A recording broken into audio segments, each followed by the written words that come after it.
પરમાત્માની કસોટી. મને એક પ્રસંગ યાદ આવે છે. ક્યાં સુધી કસોટી? પણ એક વાત વાલા ભક્તજનો યાદ રાખજો, આ પ્રસંગ સાથે કહેવું છે કે પરમાત્મા કસોટી કરે ને તો એ કસોટીમાં પાસ થવા માટે થઈને નહીં, પણ જે કસોટી છે એ કસોટીમાંથી નીકળી જવું છે. કસોટી આવી છે તો એમાં આપણે નીકળવું છે, એવા ઉદ્દેશ સાથે પણ તમે તમારું કર્તવ્ય ન છોડશો ક્યારેય. જુનાગઢના એ ગરવા ગિરનારના એ ગોદમાં એક નાનું, આપ સૌ આ કથાને જાણો છો, બિલખા ગામ. અને એ બિલખામાં શેઠ સગાળસા અને ચંગાવતી નારી રહે છે. ક્યાં સુધી ભગવાનની કસોટી? ભગવાનની એટલી ભક્તિ કરે, પરમાત્માના એટલા અનન્ય ભક્તિવાહ વાળા માણસ હતા કે બ્રાહ્મણોને સંતોને જમાડ્યા પછી જમવું. એમાં બરાબર એકવાર ઘટના ઘટી કે 4-4, 5-5 દિવસ સુધી વરસાદની એટલી હેલી થઈ કે જેમાં કોઈ બ્રાહ્મણ, કોઈ સાધુ ગામમાં આવે નહીં, અને આ લોકો ત્યાં સુધી જમે નહીં. એમાં અનાયાસે એક સમાચાર મળ્યા કે ગામના પાદરે, ગામના ગોંદરે કોઈ મહાત્માજી આવ્યા છે, બેઠા છે.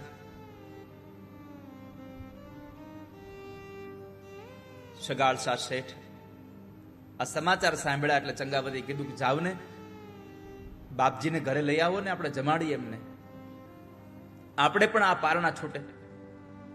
શેઠ સગાળસા જાય છે. જ્યાં જઈને જુએ ત્યાં તો મહારાજ સાધુ આવ્યા હતા, પણ એ સાધુને આખા શરીરમાં રક્તપિતિયાનો રોગ હતો. આખા શરીરમાં લોહી અને પરુ હાલ્યા જતા હોય, એટલી દુર્ગંધ મારે. શેઠ સગાળસા કહે છે, બાપજી ચાલો ને અમારા ઘરે ભોજન કરવા. પણ મહારાજે એટલા બધા ક્રોધિત હતા, દુર્વાસા ઋષિ જેવા, એટલા ક્રોધિત,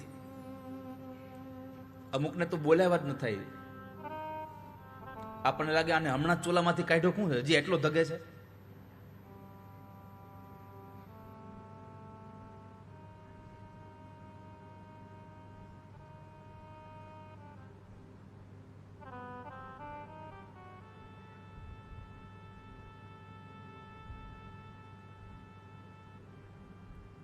એમાં મહારાજે કહ્યું કે આમાં હું હાલી નથી શકતો, ક્યાં જાઉં તમારી ઘરે?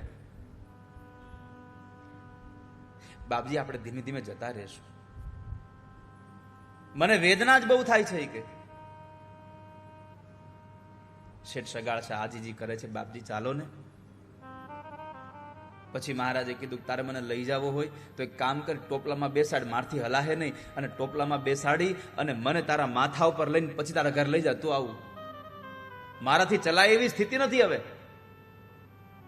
શેઠ સગાળસાએ કીધું ભલે બાપજી એમ લઈ જાઓ. ગામમાંથી ટોપલો લઈ આવ્યા, એમાં વસ્ત્ર બિછાવ્યા, એમાં બેસાડી અને માથે લઈને જાય છે. ઉપર બેઠા બેઠા એવો કેટલોય ક્રોધ કર્યો. ઘરે લઈ આવ્યા, સ્નાન કરવાનું કર્યું. આખા શરીરમાંથી લોહી અને પરુ નીકળી રહ્યા છે, દુર્ગંધ એટલી આવતી હતી. છતાં પણ ખૂબ ભાવથી શેઠ સગાળસા અને ચંગાવતી નારીની સેવા કરે. સ્નાન કરાવ્યું ને એમને બેસાડી અને જ્યારે ભોજન કરવાની વાત કરી, ભોજન પીરસાય છે. ભોજન પીરસું તો કહે છે હું આવું ન ખાવ, હું આવું ખાવા વાળો સાધુ નથી, હું તો પરમાટી ખાઈશ, મને માંસ ખાવું છે. હવે જેને માંસનું કોઈ નામ નથી લીધું મોઢામાંથી, એ માણસ પાસે માંસ માગવું, એના ઘરમાં માંસ રંધાય? બાપજી અમે તો વૈષ્ણવ છીએ, આ બધું. અને પછી મહારાજ બગડ્યા કે જો તારે મને આમ જ ભૂખો રાખો તો લઈ આવો શું કામ અહીંયા તારે ઘરે?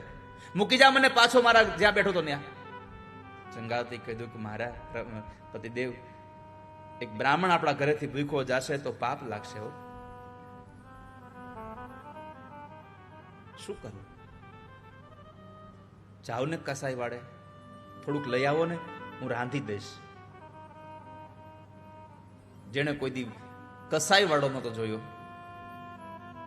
જેને કોઈ દી મોઢામાં કસાઈ નામ નહીં લીધું હોય,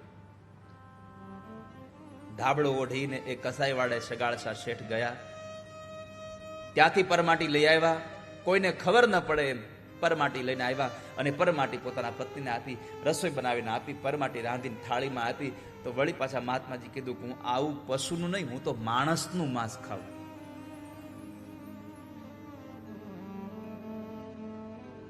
અરે બાપજી, માણસને ક્યાંથી મારી અમે? કોઈ દી જીવડું નથી માર્યું. હવે મેં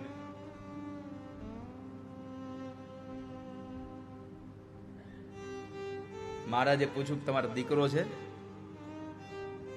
છે ને બાપજી? ક્યાં છે? નિશાળે ગયો છે. એને મારીને ખવડાવો. હવે તમે ખાલી કલ્પના કરો કે એક માને એમ કેવું તારા દીકરાને મારીને મને ખવડાવ્યો, સ્થિતિ શું થઈ હશે?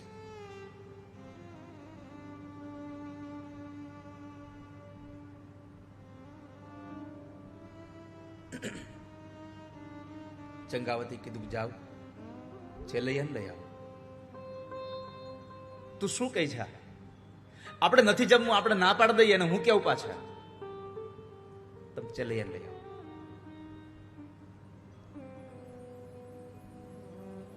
નિશાળના માસ્તરે ચેલૈયાને કીધું કે બેટા, તારી ઘરે કોઈ બાવો આવ્યો છે, એક કામ કર, તું અહીંયાથી વયો જા. કેમ? તો કહે છે કે તારા બાપુજી, તારા પિતાજી હમણાં તને લેવા આવશે અને એ બાબાએ એમ કીધું છે કે મને તમારા છોકરાને મારીને ખવડાવો, તને તારા મા બાપ મારી નાખશે, તું વયો જા. આ સંસારમાં સંસ્કાર વર્ગમાં જેટલા મળે ને, એના કરતા સૌથી વધારે સંસ્કાર માના ગર્ભમાં મળે છે. નાનો એવો ચેલૈયો બોલ્યો તો, ભાગું તો મારી ભોમકા લાજે અને ભોરિંગ જીલે નહીં ભાર. માસ્ટર સાહેબ, હું વયો જાવ તો મારી માનું દૂધ લાજે, અને કદાચ આ શરીર મારા મા બાપના સુખ માટે થઈ અને એની ટેક માટે જો કામમાં આવી જાય તો આના જેવો જીવતર મને બીજે મળે ક્યાં?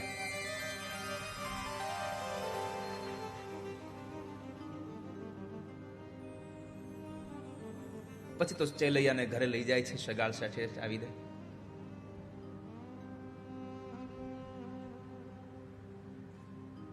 કોની હિંમત ચાલે? દીકરાનું મસ્તક કાપી નાખ્યું. આંખમાંથી અશ્રુની ધારા જતી હતી માને. ત્યારે ફરી પાછા એ મહારાજ બોલ્યા, સાધુ બોલે છે કે તમારે જો આમ રોતા રોતા જ આમ દુઃખી થઈને ખવડાવવું હોય તો મારે નથી જમવું, મને મૂકી જાવ પાછો. હવે દીકરાને મારી નાખ્યા પછી એમ કે છે મને મૂકી જાવ. શું થાય? તમારે મને જમાડવું હોય તો એક કામ કરો, તમે નવા કપડાં પહેરો, હાથમાં મહેંદી મૂકો, કપાળમાં ચાંદલો કરો, ગળામાં હાર પહેરો, અને આ તમારા દીકરાનું માથું ખાંડણીયામાં નાખી અને દીકરાના લગ્નના ગીત ગાતા ગાતા એને ખાંડો ને પછી મને ખવડાવો.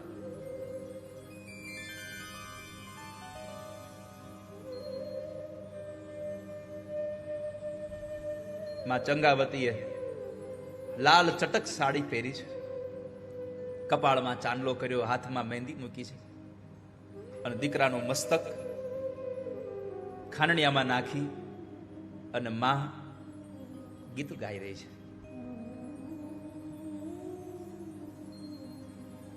માં જયારે ગીત ગાતા ગાતા એને ખાંડતી હતી,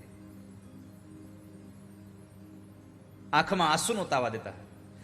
આ દુનિયામાં સૌથી અઘરું કામ હોય ને તો એ છે કે એક વખત આંખમાં આવેલું આંસુ બહાર ન લાવવા દેવું. આંખમાં આવેલું પાણી ફરી પાછું આંખમાં લઈ જવું એ બહુ અઘરું કામ છે. અને માં ચંગાવતી ખાંડતા ખાંડતા ગીત ગાઈ રહી છે કે મેં તો માર્યો છે કળાયેલ મોર કુંવર ચેલૈયા,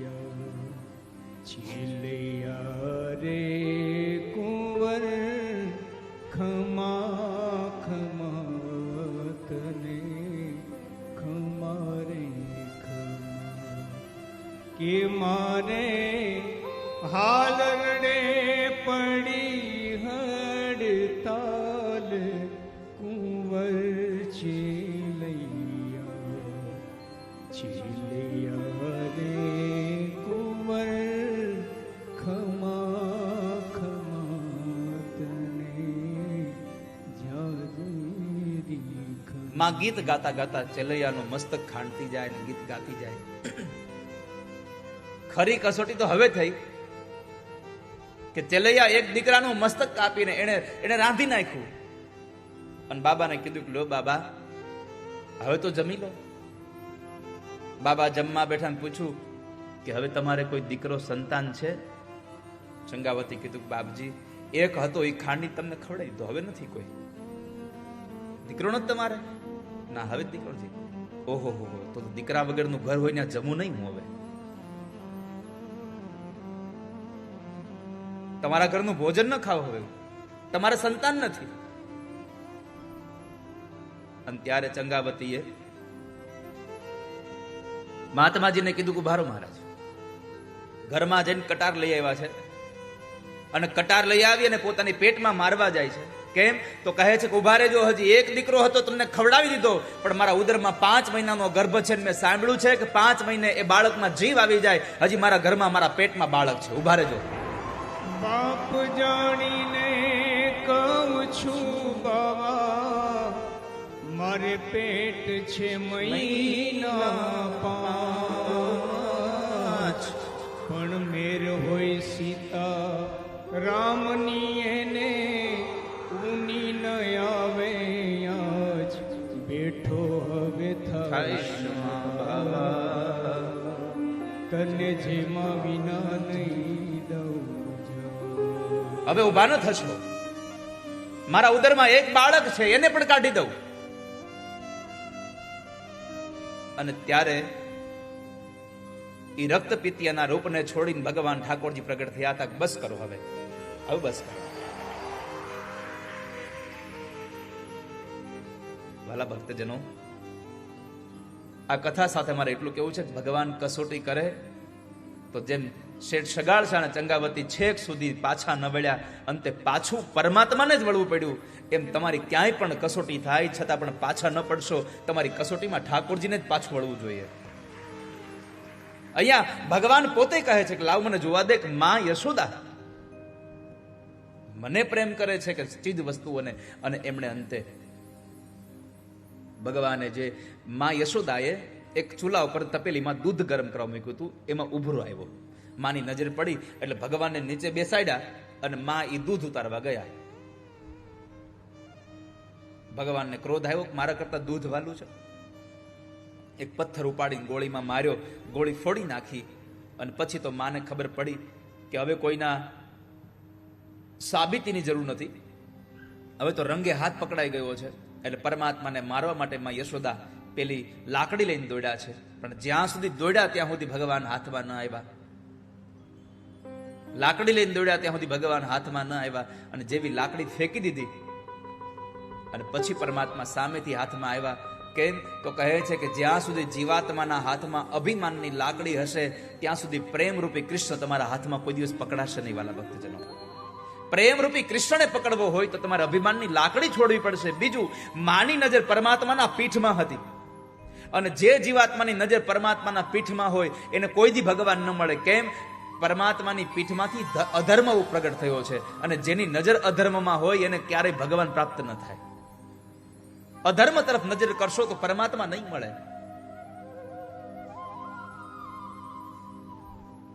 પછી તો માં ભગવાનને બાંધવા માટે પ્રયત્ન કરે છે.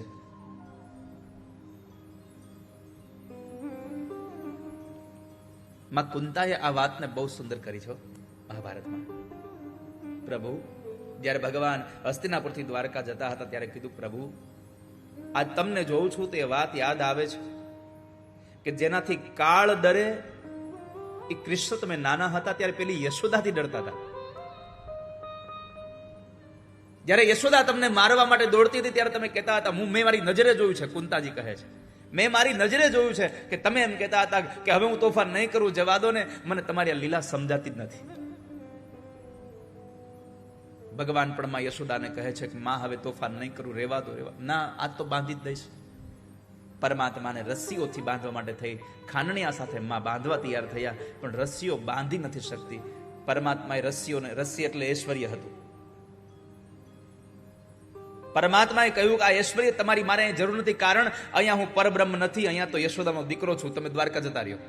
ઐશ્વર્ય બધું દ્વારકા આવ્યું અને ગોકુળમાં પરમાત્મા અંતેમાં યશોદાના હાથથી બંધાયા છે. ભગવાન દામણાથી પેટના ભાગે બંધાઈ ગયા એટલે ભગવાનનું નામ થયું છે દામોદર. પરમાત્મા દામોદર બન્યા છે. ભગવાન રોવે છે અને નાટક બહુ હારા આવડે.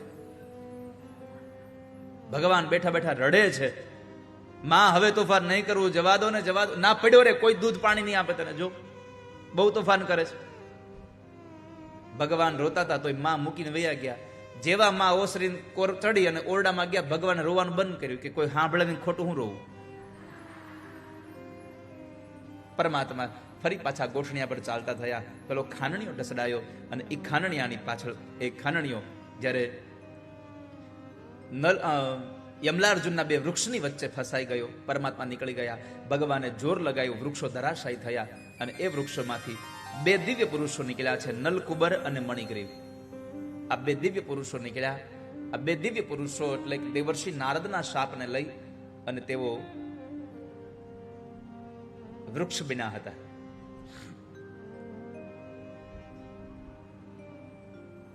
હવે આપણને થાય કે આ નારદજીએ શ્રાપ આપ્યો, વૃક્ષ શું કામ થયા, શ્રાપ શું કામ મળ્યો? શ્રાપ મળવાના મુખ્ય 4 કારણો હતા. ધનદાત્મજો, રુદ્રસ્ય અનુચરો, વારુણીમ મદિરામ પિત્વા અને સ્ત્રીઓનો સંગ હતો. આ 4 વસ્તુ એક સાથે ભેગી થઈ.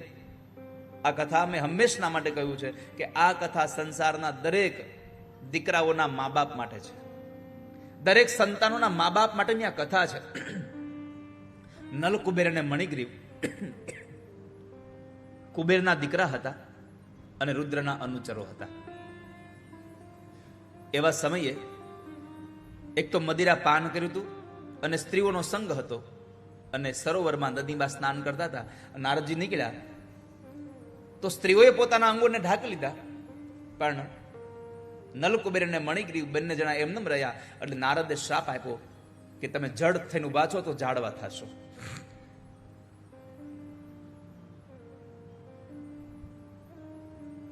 શા માટે એને અપમાન કર્યું?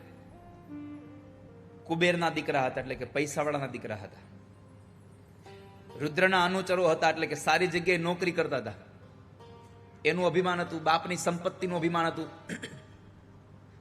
નશો કર્યો હતો એટલે ભાન તો હતું નહીં, અને સ્ત્રીઓનો સંગ હતો. આ 4 વસ્તુના દોષને લઈ અને એનાથી આ પાપ થયું અને એને ફળ ભોગવવું પડ્યું. આ કથા સૌ માતા પિતાને કહે છે કે તમારા દીકરાઓને તમારી સંપત્તિ અને તમારા પદ પ્રતિષ્ઠાનો નશો ન ચડે એનું ધ્યાન રાખજો, નકર તમારી સંપત્તિ અને તમારો જ એ પદ પ્રતિષ્ઠા તમારા જીવનમાં દુઃખની ક્ષણો લાવી શકે છે. માટે આપણા સંતાનોને આપણી સંપત્તિનો નશો ન ચડવો જોઈએ કે મારા બાપુજી પાસે તો કેટલા પૈસા છે, બધું થઈ જશે.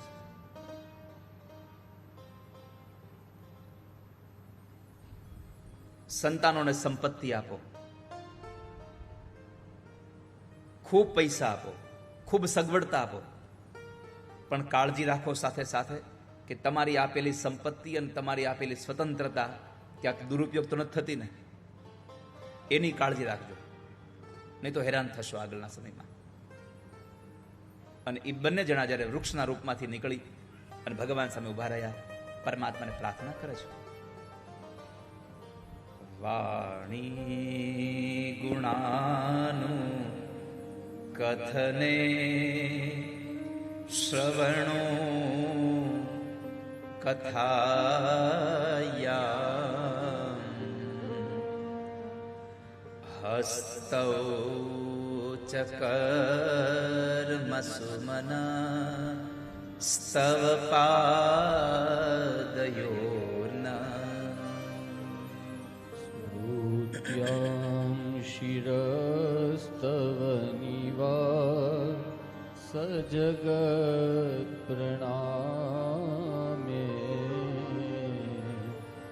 દૃષ્ટિ સતા દર્શને સુભવત વાણી ગુણાનું કથને શ્રવણો કથાયામ. ભગવાન, અમારા ઉપર એટલી કૃપા કરો કે અમારી વાણી સદૈવને માટે તમારા ગુણ ગાય, અમારા કાન તમારી કથા સાંભળે, અમારી આંખ તમારા દર્શન કરે, અમારું મન તમારું ચિંતન કરે, અમારા હાથ સદાયના માટે સેવાના કાર્યમાં લાગેલા રહે અને અમારા પગ સદૈવને માટે યાત્રા કરતા રહે, એવી કૃપા અમારા ઉપર કરતા રહેજો. આવું ભગવાન પાસે માગવાની જરૂર છે વાલા ભક્તજનો. પરમાત્માએ એનો ઉદ્ધાર કર્યો. ત્યારબાદ માં યશોદાએ કહ્યું નંદ બાબાને, બાબા હવે આપણે નથી રહેવું, ચાલો ને જતા રહીએ, અહીંયા લાલા ઉપરથી બહુ ઘાત જાય છે. એટલે સૌ લોકો વૃંદાવન ગોકુળ છોડી અને વૃંદાવનમાં રહેવા ગયા. રહેવા જતા પેલા સુખિયા માલણ ઉપર પરમાત્માએ કૃપા કરી કે ભગવાનને જેટલા પણ અનાજના દાણા આપ્યા એના બદલામાં બધા જ એને ફળ આપી દીધા, અને જે આપ્યું એમાં સંતોષ થઈ અને ગઈ તો બધા જ એ અનાજના દાણા સાચા મોતી બની ગયા. આ સંસારમાં જેને સંતોષ છે એને જ સુખ પ્રાપ્ત થાય છે. બાકી તમારી પાસે ગમે તેટલી સંપત્તિ હશે, તમને સુખી નહીં બનાવી શકે જો સંતોષ નહીં હોય તો.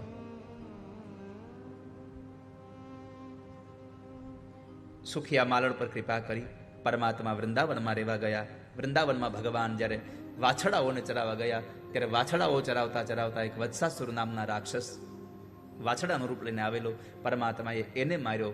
ત્યાર પછી એક બકાસુર બગલો હતો, એને ભગવાને યમુનાના કિનારે માર્યો. અઘાસુર કરીને એક અજગરના રૂપમાં એક અજગર બની અને આવેલો એ અસુર, પરમાત્માએ એને પણ માર્યો. અઘ એટલે પાપ છે. આ બધાને મારતા મારતા પરમાત્મા જ્યારે મિત્રો સાથે ભોજન કરતા અને એ ભોજનમાં એકબીજાનું હેઠું ખાતા તો બ્રહ્માજીને મોહ થઈ ગયો કે આ કઈ ભગવાન ન હોઈ શકે, આવા તો પરમાત્મા હોય કઈ? આ પરમાત્મા નથી. એટલે એ સમયે બ્રહ્માએ કસોટી કરવા માટે થઈ અને એકવાર ભગવાનના સાથે રહેલા વાછડાઓ અને ગોવાળિયાઓને લઈ અને બ્રહ્માજી બ્રહ્મલોકમાં ચાલ્યા ગયા. જ્યારે બ્રહ્મલોકમાં ચાલ્યા ગયા તો બ્રહ્મલોકમાં ગયા પછી 1 વર્ષ સુધી ભગવાને આ લીલા એવી રીતે ચલાવી કે જેટલા વાછડા અને જેટલા ગોવાળિયા હતા એ બધા જ વાછડા અને ગોવાળિયા એટલા જ પરમાત્માએ પોતાના શરીરમાંથી પ્રગટ કર્યા. અને 1 વર્ષ સુધી આ લીલા ચાલી. બ્રહ્માને સમજાઈ ગયું કે બ્રહ્મનો અવતાર થઈ ચૂક્યો છે અને અંતે એકાંતમાં આવી અને પરમાત્મા પાસે પ્રાર્થના કરી અને કહેવા લાગ્યા છે, અસ્યાપિ દેવ વપુષો મદનુગ્રહસ્ય સ્વેચ્છામયસ્ય નતુ ભૂતમયસ્ય કોપી નેશે મહિત્વવસિતું મનસાંતરેણ સાક્ષાત દેવકી મુતાત્મ સુખાનુભૂતે. ભગવાન, તમે તો સાક્ષાત બ્રહ્મ છો, હું આપને ઓળખી ન શક્યો, મને ક્ષમા કરો. તમે સંકલ્પ માત્રથી સર્જન કરનારા છો. હું સૃષ્ટિનું સર્જન કરું પણ સંકલ્પથી નહીં, તમે તો સંકલ્પથી સર્જન અને સંકલ્પથી વિસર્જન કરનારા છો, મને ક્ષમા કરો. ભગવાને બ્રહ્માનો મોહ ઉતાર્યો, એ કથા બતાવી. પછી પરમાત્માએ દાઉદાદાના હાથે એક ગધેડાના રૂપમાં ધેનુકાસુર નામનો રાક્ષસ આવેલો, જે ફળ અને ફૂલ કોઈને ખાવા દેતો નહોતો. રાક્ષસનું આમ સમજો ને તો તમે કાંઈ માથે શિંગડા હોય, પૂંછડા હોય, એને 2-4 હાથ વધારે આપ્યા હોય, આવું કાંઈ ન હોય. પણ સારી જગ્યાએ કાંઈક ખોટું ઈ વચમાં આડું આવે એટલે સમજવાનું આ રાક્ષસ છે. તો ધેનુકાસુર નામનો એ દેહાધ્યાસ કરીને જે રાક્ષસ હતો, એ દેહાધ્યાસ એ ધેનુકાસુર આવ્યો ગધેડાના રૂપમાં અને દાઉદાદાના હાથે પરમાત્માએ એ ધેનુકાસુરનો પણ ઉદ્ધાર કરાવ્યો. અને પછી પરમાત્માએ દાઉદાદાને ઘરે રાખી અને પરમાત્મા કાલિંદી નદીના તટ ઉપર ગયા અને એ કાલિંદીના ધરામાં જે કાલી નાગ રહેતો હતો, કાલી નાગ એટલે ઇન્દ્રિયાધ્યાસ છે. પરમાત્માએ ઇન્દ્રિયાધ્યાસને માર્યો નથી, ખાલી એને નિગ્રહ કર્યો છે. બધા રાક્ષસોને ભગવાને મારી દીધા પણ એક કાલી નાગને માર્યો નહીં, એને વશ કર્યો છે ભગવાને. પરમાત્મા એને વશ કરે છે. ન માર્યો એના 3 કારણો છે. એક તો ઇન્દ્રિયાધ્યાસ હતો, એટલે ઇન્દ્રિયોને મારી ન નખાય, ઇન્દ્રિયોને વશ કરાય. આ જીભ ખરાબ ખરાબ શબ્દો બોલે તો કાપી ન નખાય, પણ જીભને આપણા વશ કરવી પડે. એ તારે સારું જ બોલવાનું છે, પોતાના વશ કરવી. બીજું, નાગ પત્નીઓએ સ્તુતિ કરી હતી, પ્રભુ આને મારશો નહીં, તમે અમને વિધવા ન બનાવશો. અને ચોથું, ત્રીજી વાત એ હતી કે પરમાત્માનો એક રિશ્તે એક નાતે એ ભગવાનનો દીકરો હતો, કારણ કે કાલિંદીના ધરામાં રહેતો હતો. કાલિંદી એ પરમાત્માના પત્ની છે, અને પત્નીના પેટમાં રહેતો હોય તો એનો દીકરો થાય, એનો બાપ થાય.